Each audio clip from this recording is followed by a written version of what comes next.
So, lahat na yata ng members ng pamilya ko, napatay ko na. Culture shock talaga. Sugatan ko na yung sarili ko ulit. Tumawag ko sa psychiatrist, doktora. Yan naman to eh!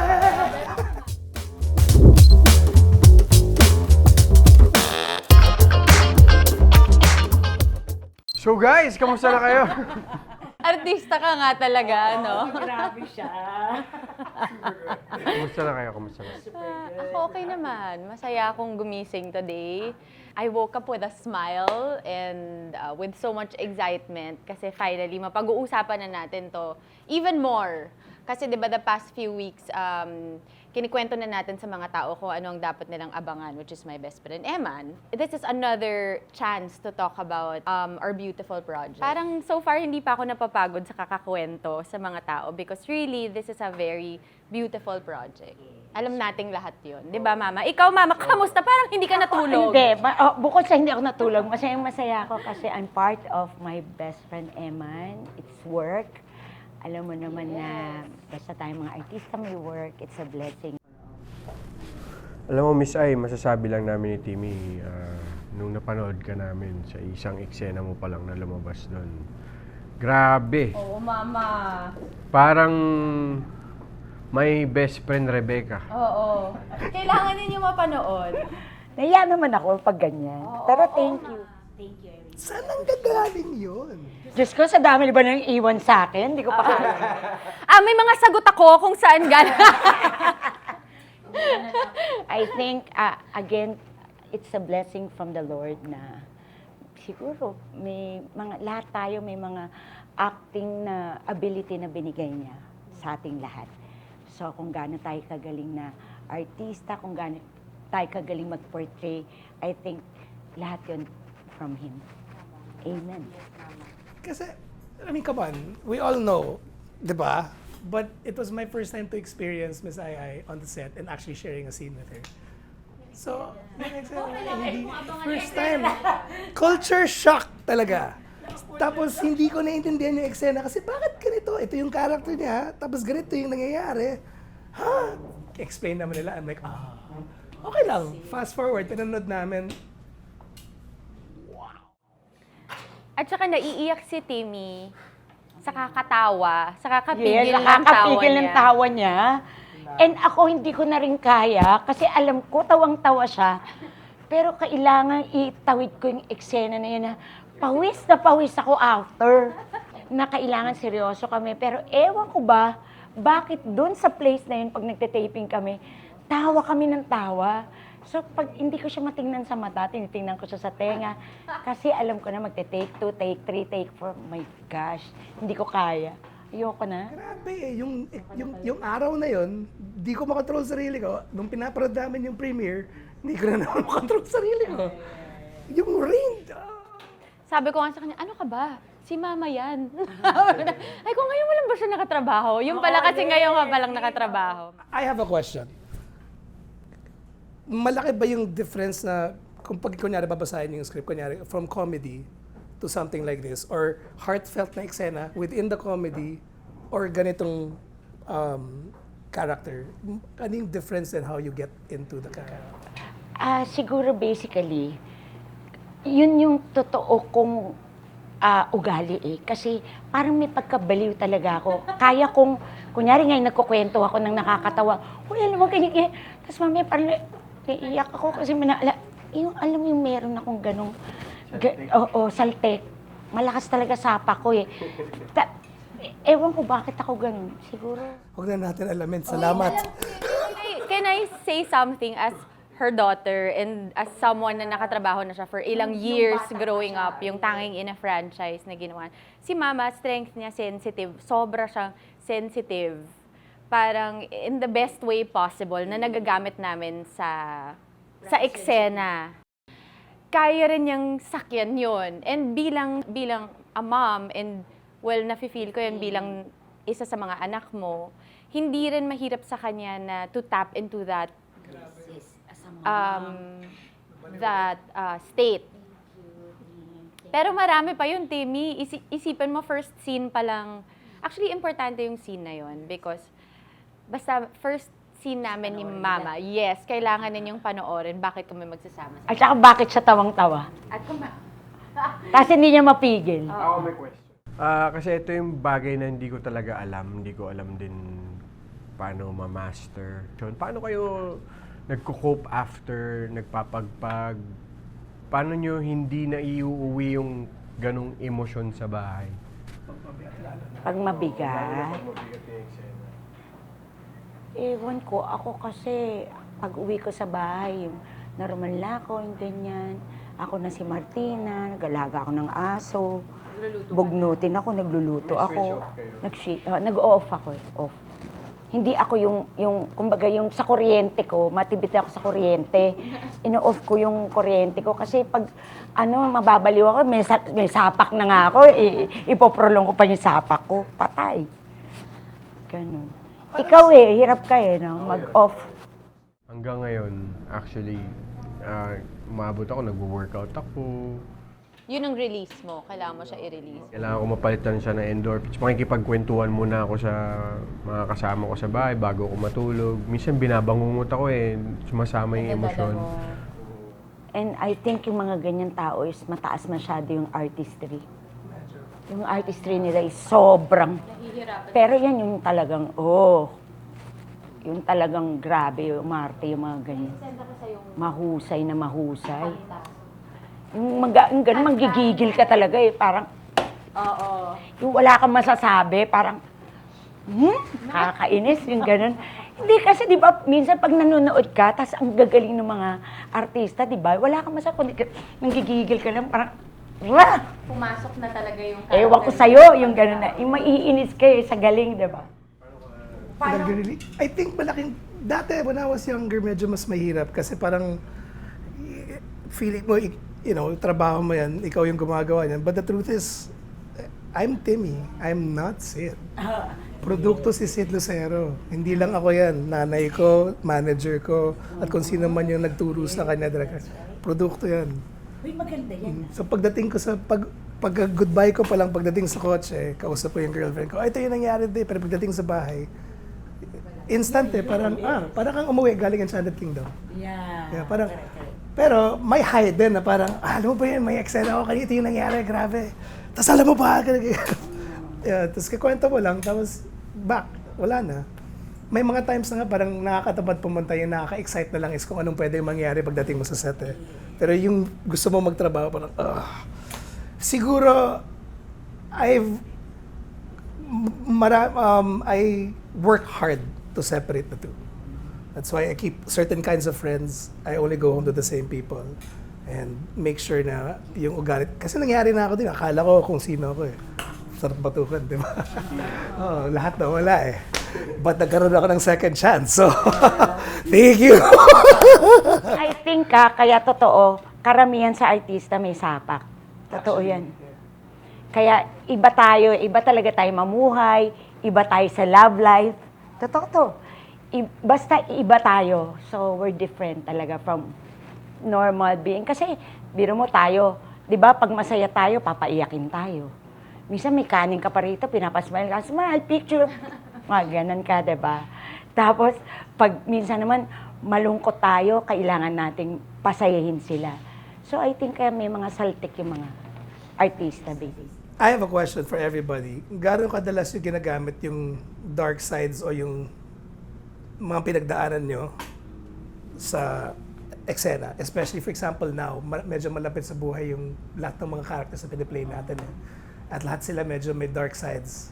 So, for me, ako personally, yun yung go-to ko. Kung ano lang yung pagkakakilala ko sa akin, ito lang alam ko Kapag mag-invento ako, feeling ko, nagsisinungaling na ako sa mga co-actors ko, parang feeling ko gano'n So, but I use a lot of me.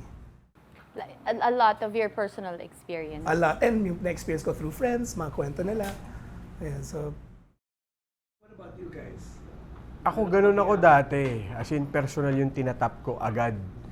Pero may tinatry akong bagong approach ngayon. Kasi nung tinatap ko madalas yung personal kong experiences before, yun nga yung kaya ako natanong kung paano yun nare-release. May problema ako sa kung paano ko siya i-switch off. Nadadala ko siya, so I tend to go drink, do something bad or whatever. So I try to empathize with the character muna kung ano bang nararamdaman nito, bakit siya napunta sa sitwasyon na to. Raramdamin ko yung sa character na lang mismo muna. Pero hindi lahat yun, for me based on my experience, hindi lahat yun nag-work. Parang kumbaga, yung personal experience ko, siya yung, anong tawag doon? Huling baraha mo na itatap mo pagka hindi ko na kayang i-imagine yung emosyon na pwede dun sa character. Kasi kung di mag-work, talagang sugatan ko na yung sarili ko ulit. Hindi niyo ba nararamdaman to? Sa'yo naman to eh! Wag naman. Nag-work naman eh. Hindi kailangan. Sobra nag-work.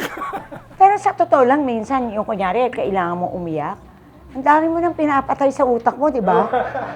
Sa'yo, mama, sa dami ng mga ginawa mo na, sa dami ng mga characters na na-portray mo na, saan ang hugot ng isang mama? O usually, pag yung sa script about children, yan, dyan, mahina ako dyan. Pero kunyari, yung in love life. Pag love life, hindi talaga ako makaiyak. Dumating ako sa point na nagpa-psychiatrist ako. Kasi parang ano yun eh, parang hindi ko alam kung MPK or MMK. Hindi ako makaiyak. Kailangan ko nang umiyak. Tumawag ko rin sa psychiatrist, Doktora, bakit hindi po ako makaiyak? Yung sobrang shield na nung sakit na nangyari sa akin, nabablock yung emosyon ko.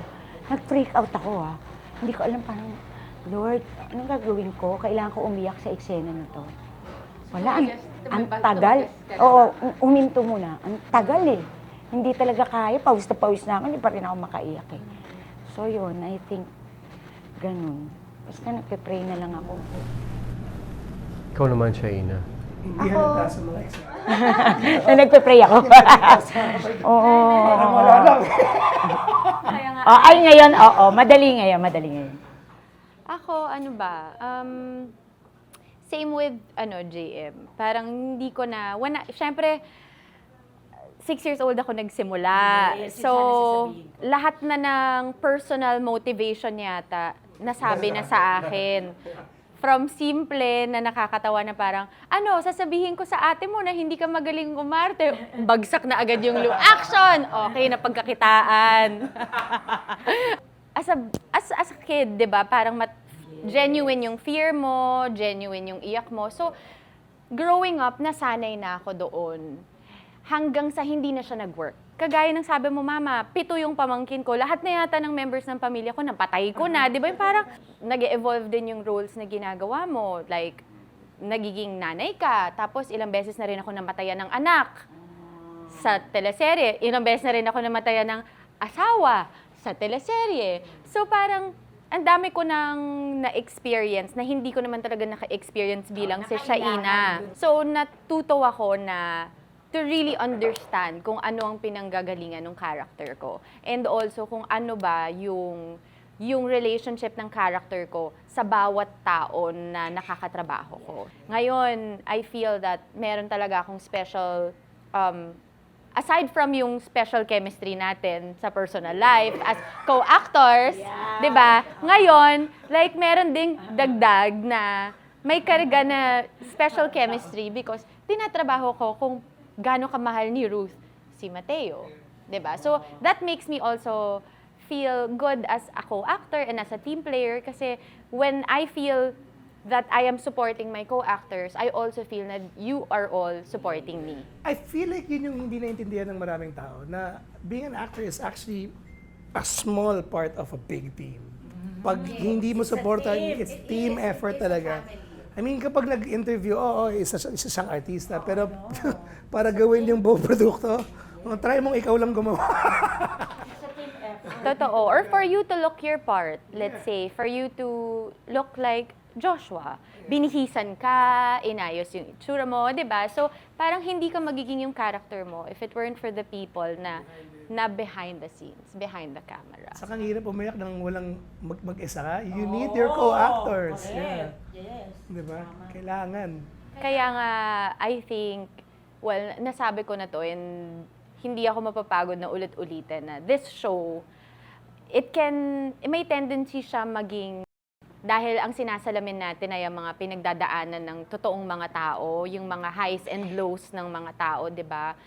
Yung mga imperfections and perfections, almost perfections ng pagiging isang human. Pero, hindi siya mahirap i-mount and hindi mahirap gawin yung ganitong klaseng proyekto kung yung mga kasama mo are really very generous. And I'm very fortunate na kayo yung kasama ko sa trabaho kasi mas madali somehow ang trabaho ko with very supportive and very generous. And sa totoo lang etong ano na to, etong cast natin, etong project natin na to, kasi siyempre sa dami na nagawa ko, gustong-gusto ko to kasi pag pupunta ako sa taping, ang gaan-gaan. Gusto ko mag-taping. Kasi, di ba, meron kang work na parang, taping na naman. Na ganun. Oo. Ito, hindi. Excited ako. Yung mga tao rin kasi, no? Yung mga tao and group natin, nakakatuwa. My best friend, Eman Crew. Yeah. And kaming mga artist din na magkakasundo kami, or yung ang gaan, nakakatawa, yung ganyan. So parang ang sarap mag-taping. Naniniwala ba kayo na kung happy set, happy rin yung palabas? Happy rin yung outcome? Yes. Totoo yan. Ang pangit ng magtrabaho ng hindi kayo okay ng isang tao. May sintonado na dun. Yun, may sintonado. Banda natin. Oo. Sing. Parang sabi Alam nga mo, ni, sintonado ka, huwag ka nga, parang sumali rito. sabi nga ni Mr. Spanky Manika, how do you expect me to do my job well if I don't feel loved? Diba? It's importante yung you feel safe and home with your family, diba? And we feel very well supported. Which is why it's probably, kaya siguro mas madali gawin yung mga eksena natin. Kasi ang bibigat ng mga eksena, man. So kaya ganito yung mga tanong, paano mo iiwan, paano mo dadalhin, ang bibigat. But, it's not, it doesn't feel like na nagtatrabaho kami. Kasi nakaka-excite eh. You get to the set, alam mo mabigat gagawin mo, pero yung pagtitingnan mo, papanoorin mo na yung nagtatrabaho, parang, ang galing. So I think makiklaim natin na sa set natin maraming Eman. Nabiyayaan tayo ng maraming Eman because we can't do this show alone. And I think we can't do life on our own. No, I tried. 'Di ba? Ilang Eman nang napaidala sa ni Eman? Ilang second, third chances na ba? Ilan na ba? Yeah. Diba? Ikaw, ilan? Babaling ako dito sa Ikaw, nakailang emang ka na ba? ang binigay sa'yo ni Lord. Lord, salamat talaga. Grabe. I understand now. Woo! Pero 'di ba? I mean, and that's I think one thing na tinatakol din ng show natin na in each of us merong Eman. Anong ibig sabihin nun malalaman ninyo kapag pinanood ninyo yung show namin. Pero may mga gaya nga ng sabi ko, kahit na sobrang daming problema sa buong mundo, sa buong bansa, sa ating mga buhay-buhay, meron pa rin mga mabubuting tao na pinadadala si Eman. May mga Eman na nandyan to help us survive, to help us cope. And itong show na to parang imi-mirror niya yun. Isa siyang malaking salamin ng pagiging isang tao. Yeah, it's a good reminder na magkakapatid tayo lahat. Kasi minsan nakakalimot eh. Di ba? Kaya nga napapanahon talaga tong show na to eh. Kasi nakakalimot na tayo na may ganun eh. May yung parang istorya ng pari na gusto niyang maligtas sa baha. Tapos dumating na helicopter, yung boat. Tapos di pa daw siya nililigtas ni Lord. Sabi ni Lord, ilang beses na kitang niligtas. Humindi ka. Ang gusto niya kasi si Lord mismo yung pumunta pero sa form kasi ng iba't ibang tao, dun siya pumupunta. Yun na hindi niya naintindihan. Parang matagal na kwento na yun. Talaga ba? Well, tama naman. In a different form, si Eman. Mga Earth Angels, diba? I have one. Her name's Miss Jessa. Hi, Miss Jessa. Thank you for changing our lives. And Erwin, thank you for saving my life. Thank you, Kuya Erwin, too. Ito, ang swerte nyo, maraming Emma na padala sa buhay ninyo. At sa ating lahat, di ba? Basta mag-seek lang kayo ng help. Marami dyan tutulong. Huwag kayong maging arrogant sa inyong pinagdadaanan at ano. Hindi kagaya ni Mateo kasi Medyo hindi- arrogante Hindi siya. na siya humingi ng tulong, no, si Mateo. Pero hindi, minsan pag nasa dagok siya, humingi siya ng tulong eh. Nagdadasal siya ng mataimtim at Lord, tulungan mo naman ako, please, gagawin ko lahat. Pero pag nandyan na, iti-take for granted na naman niya. Kasi like sa show natin, sa pilot natin, ang ipapalabas natin, makikita nila yung imperfections ng pagiging isang tao, 'di ba? Kapag mas lalo na kapag may kailangang buhayin, pag survival na ang pinag-uusapan natin. And then ipapakita rin dito na kahit nagkamali ka, meron pa rin. Trabaho. Ay, sorry. Akala ko ako eh. Sorry. Kasi nagkakamali lang naman tayo pag pinipresentahan tayo ni Emma ng isang dagok o challenge na hindi natin kaya, na hindi natin matanggap na challenge to. Parang tinatanggap natin siya na kamalasan to. Pero pag sa dulo, nilaban mo siya head-on, makikita mo, pinrepair lang pala ako sa blessing. May blessing Lesson pala pala siya sa yun. akin. Lesson pala. Pampalakas ko pala ng utak yun at muscle. So sana hindi mawala ng pag-asa yung mga tao, 'di ba? Hindi. Mga kapatid, manood tayo ng My Best Friend Eman. April 27 na po, 8:45 p.m. Directed by Derek Cabrido and Direk Jerome Pobocan. Marami pa po kami mga ibang kasama, kagaya ni na Mama. Yes, my best friend Eman po sa TV5 sa April 27 at 8:45 p.m. po.